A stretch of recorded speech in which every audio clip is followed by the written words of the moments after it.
آج کی بابرکت شب نور، شب برات کے نام سے معروف اور مشہور ہے۔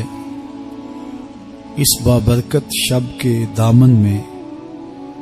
اتنی برکتیں اور اتنی رحمتیں ہیں کہ اللہ جل شانہ گناہگاروں کو جہنم کی آگ سے آزاد فرما دیتا ہے۔ ام المومنین سیدہ طیبہ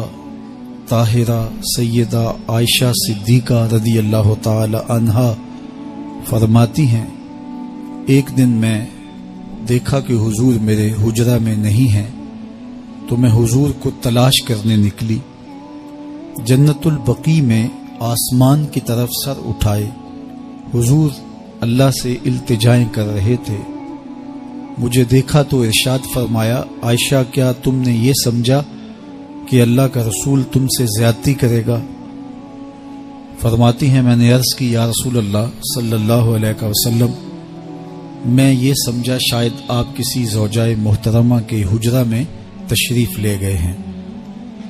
فرمایا آج لیلۃ النصف من شعبان کی 15ویں رات ہے، درمیانی شب ہے۔ اس رات کو اللہ تعالی جل شانہ آسمان دنیا پہ نزول اجلال فرماتا ہے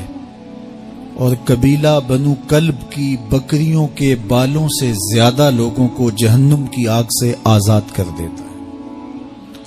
قبیلہ بنو کلب عرب کا بہت بڑا قبیلہ تھا جو بھیڑ بکریاں پالتے تھے اور لاکھوں کی تعداد میں ان کی بکریوں اور بھیڑوں کے ریوڑ تھے۔ تو اس قبیلے کی بکریوں کے بالوں سے بھی زیادہ گناہگاروں کو جہنم کی آگ سے آزاد کر دیا جاتا ہے۔ تو یہ وہ بابرکت شب رحمت ہے، شب نور ہے، جس کے دامن میں اتنی برکتیں ہیں کہ کوئی محروم نہیں رہتا۔ صرف وہ بد نصیب لوگ جو شرک میں مبتلا ہیں، جو سخت کینہ پرور ہیں، جو قطع رحمی کرتے ہیں، قاتل ہیں، عادی شرابی یا بدکار ہیں، انہیں اس مبارک رات میں محروم رکھا جاتا ہے، ورنہ اللہ کی رحمتوں کا عموم اس بابرکت راتوں میں اس قدر ہوتا ہے کہ کوئی گناہگار جو اس کے حضور ہاتھ دعا کے لیے اٹھاتا ہے اور اپنا دامن پھیلا کے اس کی رحمتیں مانگتا ہے، اسے محروم نہیں رکھا جاتا، بلکہ اللہ سب گناہگاروں کو جہنم کی آگ سے آزاد کر دیتا ہے۔ ایک روایت میں آتا ہے کہ اللہ لیلۃ النصف من شعبان کی 15ویں رات کو آسمان دنیا پہ اپنی رحمتوں سے جلوہ گر ہوتا ہے اور فرماتا ہے کوئی رزق مانگنے والا، میں اس کی جھولیاں بھر دوں، ہے کوئی مغفرت طلب کرنے والا، میں اس کے گناہ معاف کر دوں، ہے کوئی مجھ سے عافیت مانگنے والا، میں اس کو عافیتوں سے نواز دوں، ہے کوئی فلاں چیز مانگنے والا، ہے کوئی فلاں چیز مانگنے والا، اس کی رحمتیں آواز دیتی ہیں اور یہ آواز غروب آفتاب سے لے کر کے طلوع فجر تک مسلسل بندوں کو دی جاتی ہے، اور بندے اس کے حضور اگر دستے طلب دراز کریں، اپنی جھولی پھیلائیں، تو اللہ تعالیٰ ان کو ان کے مانگنے سے بھی زیادہ عطا فرماتا ہے۔ اس امت کو اللہ تعالیٰ نے اس طرح کی راتیں دے کر کے مغفرت، بخشش، غفران اور رحمتوں کی فراوانی نصیب کی ہے۔ میرے حضور نے ارشاد فرمایا، ایک شخص صبح سے لے کے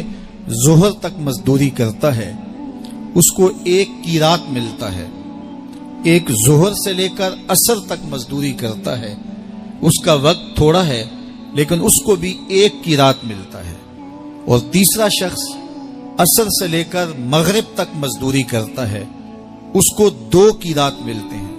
جبکہ اس کا وقت دونوں سے کم ہے۔ فرمایا پہلی مثال یہود کی ہے،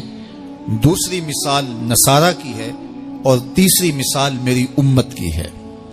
کہ اس کو تھوڑے عمل پر زیادہ ثواب دیا جاتا ہے۔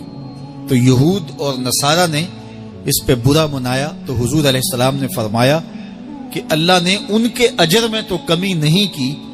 لیکن مسلمانوں کو زیادہ اجر دے دیا، تو یہ اس کی کرم نوازی ہے۔ تو یہ تھوڑے وقت کی عبادتیں اور چند راتوں کی بیداری اور مخصوص اوقات میں اللہ کے حضور عبادت و ریاضت ایک گناہگار کو کہاں سے کہاں تک پہنچا دیتی ہے، اس کے گناہوں کی معافی کا ذریعہ بھی بنتی ہے اور درجات کی بلندی